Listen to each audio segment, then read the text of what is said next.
loved ones as a result of the COVID-19 pandemic. This is our collective loss, and we share your grief. We have observed the lockdown. We have practiced the measures in order to curb the spread of the virus, but we can do better. The coronavirus spread is increasing daily, and only together can we cut down the numbers and defeat the spread of the virus. Remember, COVID-19 is not a death sentence, and a recovered patient cannot spread the disease. Do not stigmatize. Do not hesitate to report any case, or if you have come in contact with anybody that has been infected with COVID-19. If you have cough and fever, please stay at home and call your state hotline. Find state numbers at www.covid19.ncdc.gov.ng. Remember, it is for your own good and for the good of every Nigerian. Let us do better and defeat the virus. Together, we can do this. This message is brought to you by the Nigerian Television Authority, NTA, Africa's largest television network. Let us take responsibility. Stay healthy, stay safe, and curb the spread of the virus. Take responsibility. The coronavirus spreads from one person to another. Let us avoid crowd gathering of any kind for any reason. Take responsibility. Avoid traveling from one state to another during these lockdown restrictions. Obey all the rules that are put in place. Take responsibility. Stop spreading fake news and unverified reports about the coronavirus. There is no known cure for COVID-19. Take responsibility. Observe all the measures that can help stop the spread of the virus. Together, we can do this, but only if we take responsibility.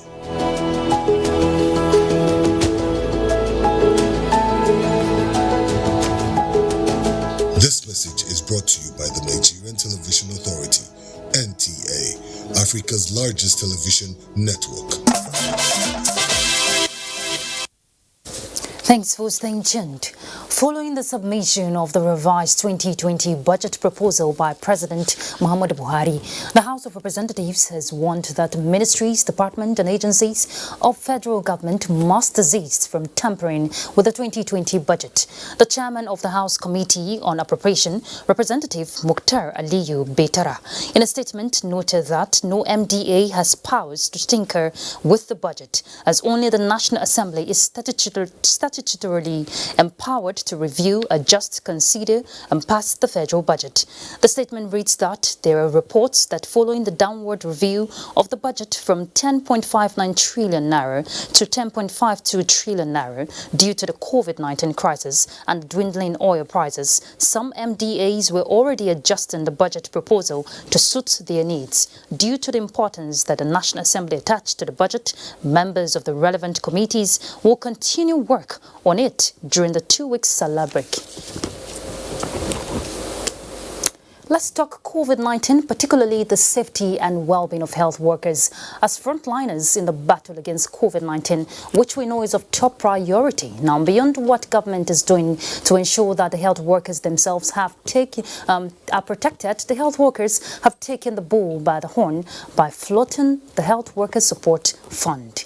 Joining me now in the studio for insight into the fund is the Chairman Technical Committee of the fund and President Guild of Medical Directors, Professor Olufemi Babalola. Thank you very much for joining us. Thank you for having me. All right, let's talk about this fund. Why has it become necessary at this time? Well, we know that frontline health workers are at risk of morbidity and mortality, that is sickness and death from COVID-19 virus. And statistics worldwide has shown that between 10 to 15% of frontline health workers die. You know, when you look at the aggregate number of people who lose their lives to COVID-19. In Nigeria in particular, I think probably our own ratio is probably higher.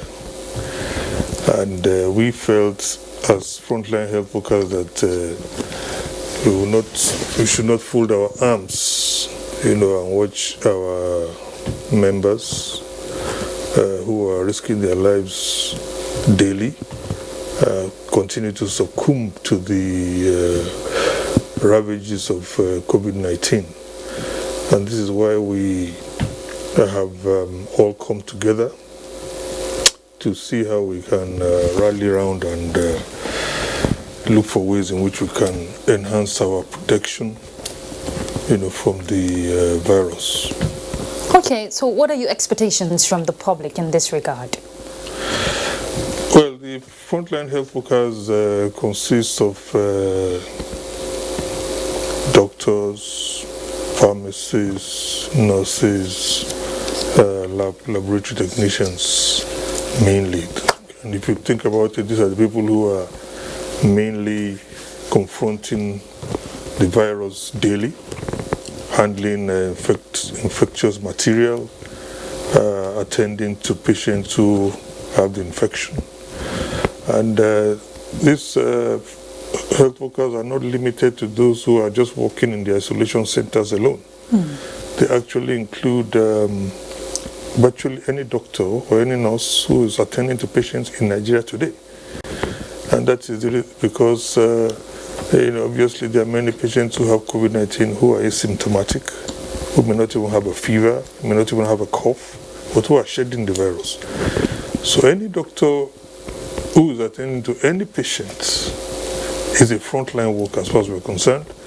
I would not make that artificial distinction between frontline workers in the public sector and frontline workers in the private sector. So what are you expecting from the public? So what we're expecting from the public is support, essentially.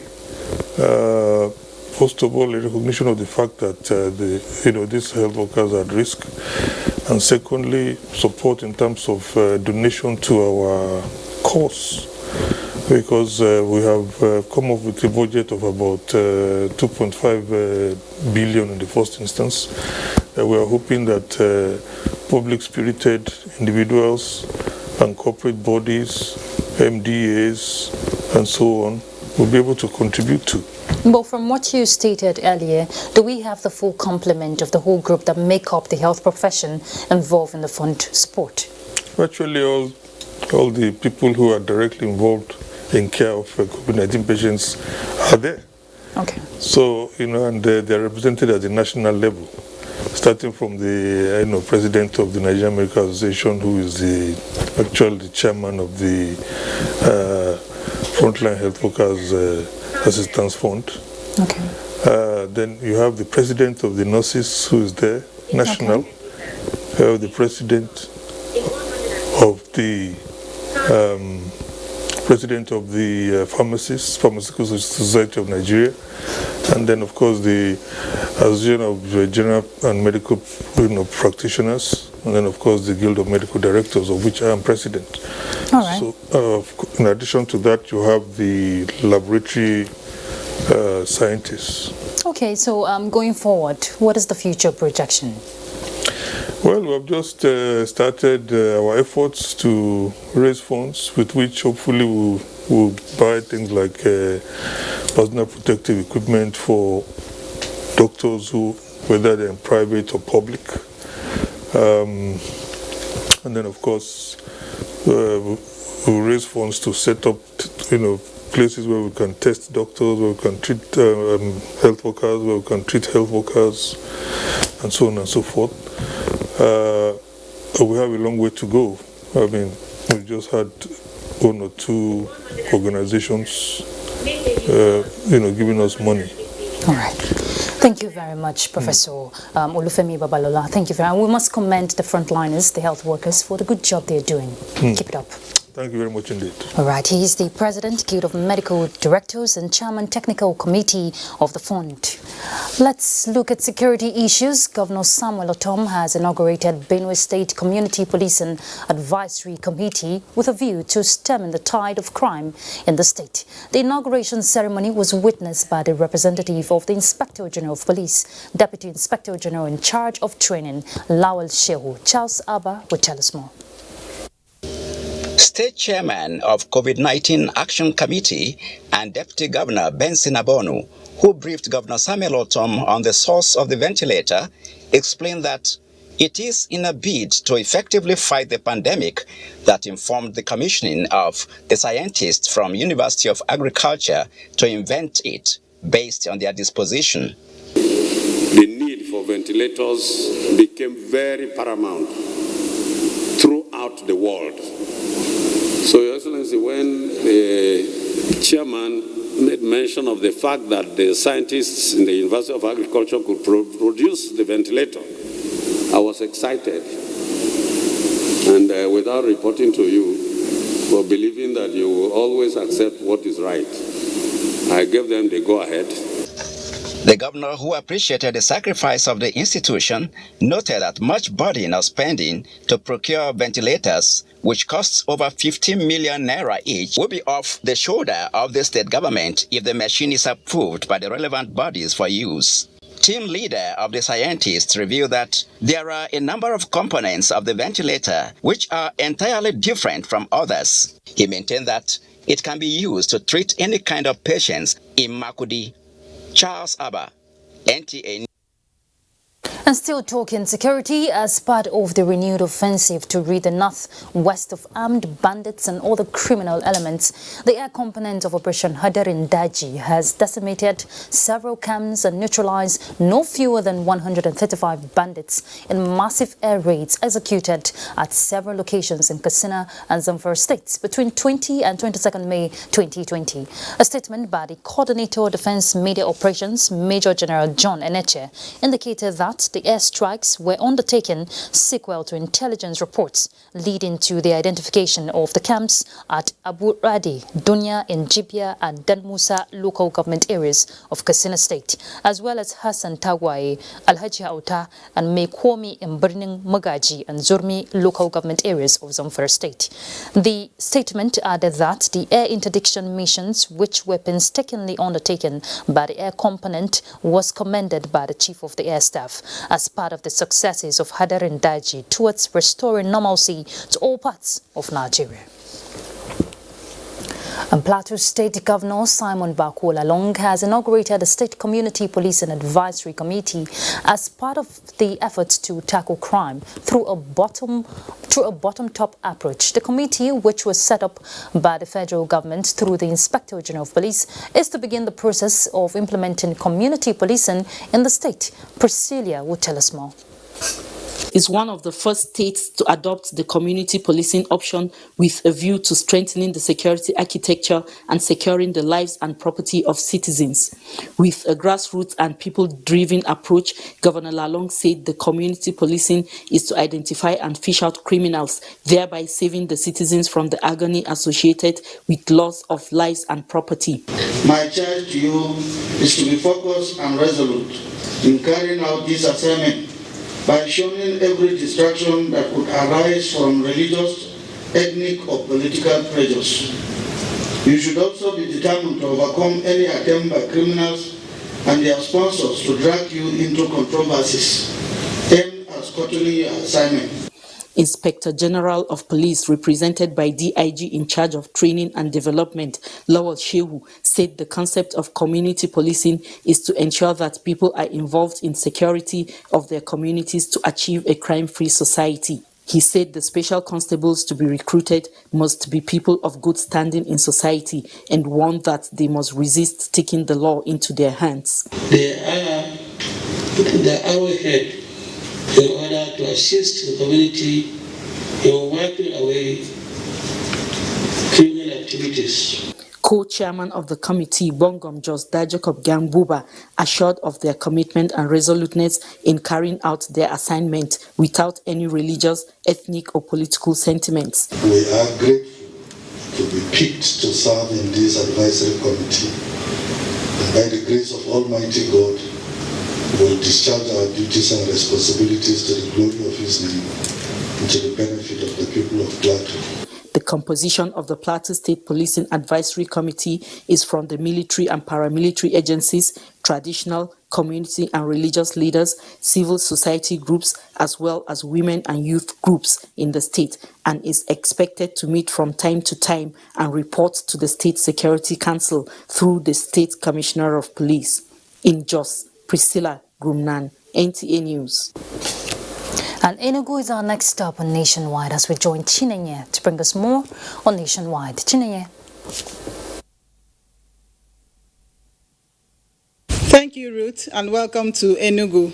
With few hours to Eid-el-Fitr, some Muslim scholars and faithful in Enugu have expressed dismay that this year's Eid-el-Fitr celebration will be without congregational Eid prayers in compliance with the social distancing orders and ban on social gatherings to reduce the spread of coronavirus. They, however, expressed optimism that Allah will answer all the prayers made during the month of Ramadan, especially for the eradication of coronavirus. The festival of Eid-el-Fitr, also known as the Festival of Breaking Fast, marks the end of Ramadan, the Islamic holy month of fasting. It was customary for the Muslim faithful to wake up in the morning of that day and converge on their prayer grounds for the congregational Eid prayers. Sadly, due to the coronavirus pandemic, this year's event will be very different, as Muslims have been advised not to hold any congregational prayers, but to stay at home and pray with their family members. How do Muslims, scholars, leaders and faithful feel about the situation? Now that we find ourselves, because of this COVID-19, we can still do our prayers the way that our past scholars did. And they also taught us that this thing can be done in our homes. Because it's alien to the Muslim community. Islam is a religion of peace. When an expert gives you advice, you have to adhere to that, irrespective of the fact that it's going to affect you. Other key elements of the celebration include Zakat al-Fitr. Most Muslims believe that the Zakat will come handy at this time of coronavirus pandemic to cushion the effect of the hardship. In Enugu, more military healthcare workers have benefited from coronavirus cases, management, infection, prevention and control training organized by the Ministry of Defense in response to the rising cases of COVID-19 across the country. During the training held at the headquarters of the 82 Division Nigerian Army, the General Officer commanding 82 Division, Major General Lasisi Adeboye, enjoined the participants to train other medical personnel in their respective military hospitals. Jude Abugu reports. Training aimed at improving the knowledge and capacity of Nigerian military healthcare personnel in management, control, and prevention of COVID-19 had 42 participants from the Army, Navy, and Air Force. The General Officer commanding 82 Division Nigerian Army, Major General Lasisi Adeboye, commended the Chief of Defense Staff for making it possible for more medical personnel to benefit from the training.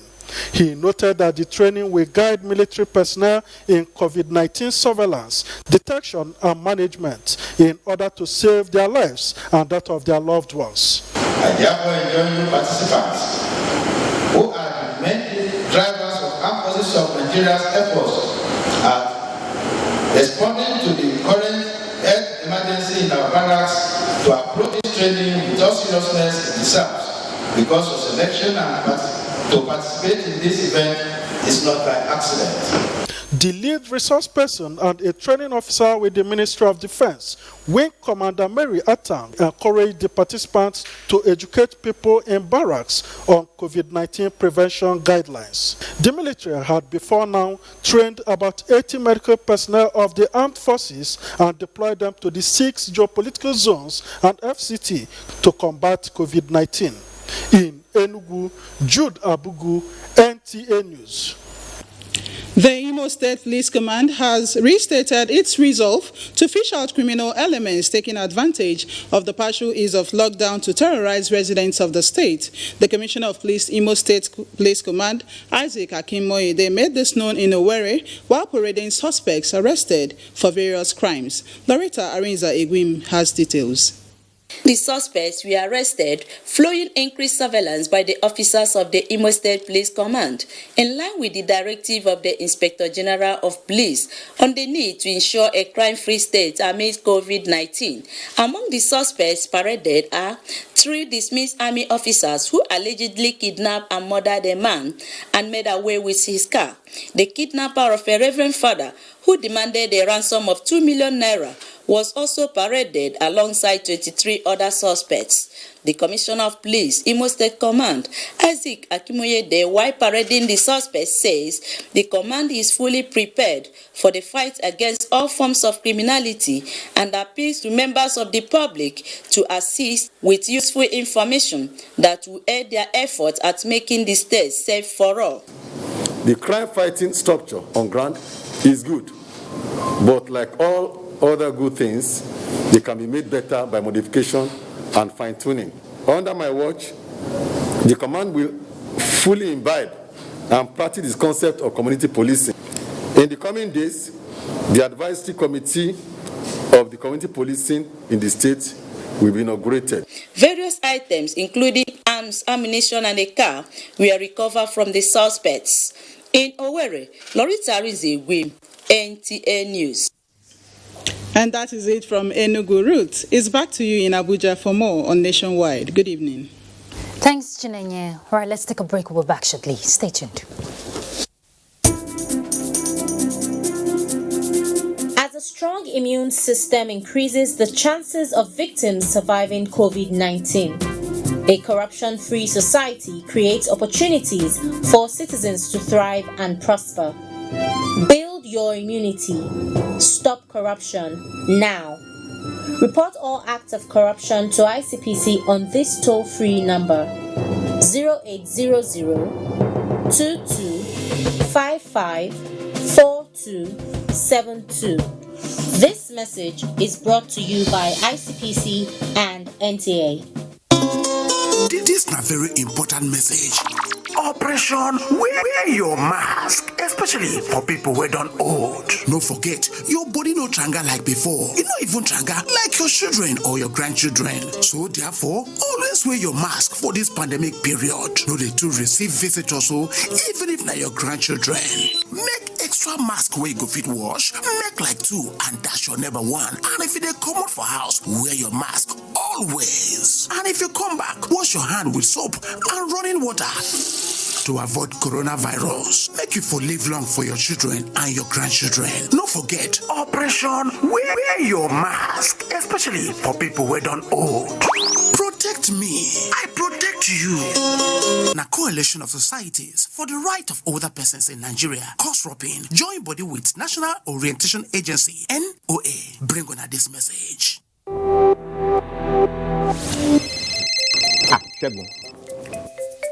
Alpha, say tomorrow still day on. What's your tomorrow?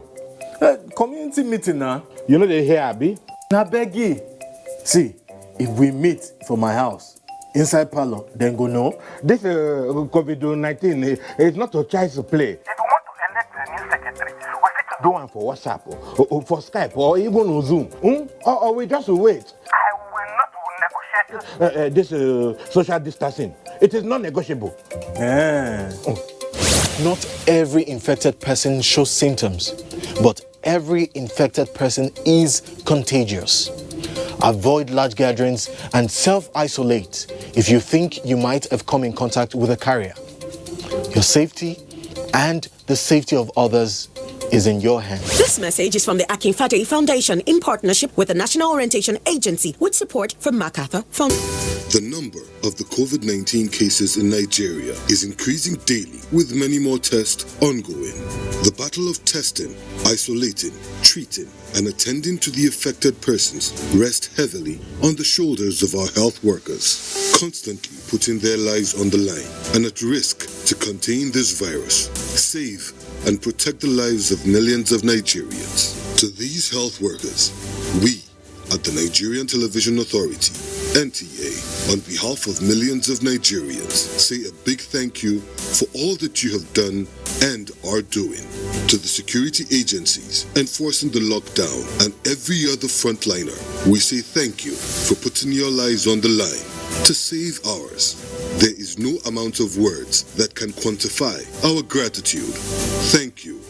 This message is brought to you by the Nigerian Television Authority, NTA, Africa's largest television network.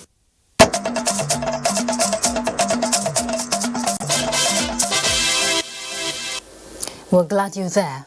More than 6,000 farmers in Osun have been empowered by the state government for the 2020 planting season. Governor Oyetola, at the flag off of 2020 planting season in Osogbo, says his administration is poised to make agro-business more profitable for farmers. Femi Afariogun reports. % of the 1 million hectares of land Osun State covers is available for cultivation, but only 51.2% is put to arable crops cultivation annually. To maximize the unused arable land, the state government flagged off the 2020 planting season, while over 60,000 farmers were given agricultural inputs such as maize seeds, cassava cuttings, vegetable seeds, lime, and knapsack sprayers. I do like this occasion very, very much because it's very significant and we can remember it always in the history of Osun State. He's a man of his word. Despite the effect of coronavirus pandemic, Governor Oyetola is optimistic that Osun will record bountiful harvest, which will contribute to food security and enhance sustainable economic development of the state. Yes, mechanized farming is good, but people encourage the local farmers to increase their yield, to imbibe the spirit of using high yield inputs as opposed to the usual conventional things they used in the past. So we'll continue to support them very regularly. Agribusiness is one key area Oyetola's administration intends to build during this planting season, not only to boost internally generated revenue of the state, but also to provide more employment for the youths.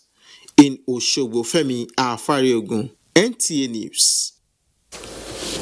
The importance of food production in Nigeria cannot be overemphasized, not only due to its contribution in food sufficiency and economic discovery, but also in promoting President Muhammadu Buhari's agenda of the diversification of the nation's economy through agriculture. Although agricultural sector, like other sectors, faces many challenges in this COVID-19 era, concerted efforts are required by all stakeholders to ensure food security after coronavirus period is over. Udwak Etim in this special report takes a look at food security in a post-COVID-19 era. Nigeria has over the years been relying largely on the crude oil revenue to boost the economy. With the dwindling oil price coupled with challenges of coronavirus pandemic, the diversification drive of the nation through agriculture for domestic and exports is truly the way out, especially if the country must counter recession in the COVID-19 era. Therefore, the expectation of the people from all tiers of government is a concerted effort in boosting farming. The time for this, relevant stakeholders say, is now. It's good for someone to farm, in the sense that when you look at yourself, there was a day that you will not see anything. You just enter Cosmo and do emergency soup. COVID-19 will come and go, so we need encouragement by both the private sector, the government, and of course, the federal government should be able to look inward to see that agriculture is business. Since the task of making food sufficient for Nigerians also involves Akwa Ibom State, how can this be done? One of the major things we are doing in order to make sure that despite this pandemic, we still have food sufficiency in the state is to provide our farmers with the inputs. Like cassava, for instance, the cassava farmers, we provide them with the improved cassava cutting so that the yield will be really increased. However, the driver of the nation's economy, stakeholders say, must be more concerned through robust policy direction, supplementing modernized inputs. The commitment of all Nigerians in farming with its value chain, forecasters of economic recession in the post-COVID-19 era will be disappointed. In Uyo, Udwak Etam, NTA News. And from agric, let's look at transportation. Addressing ports congestion, utilization of eastern ports, and tackling insecurity at Nigeria's waterways were some of the issues at the inauguration of board members of the Nigerian Maritime Administrations and Safety Agency and the Nigerian Ports Authority by the Minister of Transportation, Chibuike Rotimi Amechi, in Abuja. Oyinaya Kalu Oka reports. Tackling the insecurity challenge in Nigerian's portion of the Gulf of Guinea, which statistics revealed in 2019 was about 39 actual and attempted piracy attacks, will be of top priority, says the board's chairman, Nigerian Maritime Administration and Safety Agency, NIMASA, Honorable Asita. It is only an irresponsible organization that will play with the security of its economy. If we must trade as a country, we need the waterways to be safe. With Nigeria said to be losing about 6.7 trillion naira due to port congestion, board members, Nigerian Ports Authority (NPA), promised to work towards reviving the eastern ports, thereby decongesting the Lagos ports. This is a challenge that we intend to confront head-on in conjunction with other stakeholders and management. Minister of Transportation Chibike Rotimi Amechi urged the board members to work closely with the management in order to achieve results. Ensure that we're able to move forward with the issue of trade facilitation and seaport management. Federal government has introduced several programs and policies towards reviving Nigeria's maritime sector. Oyinaya Kalu-Oka, NTA News.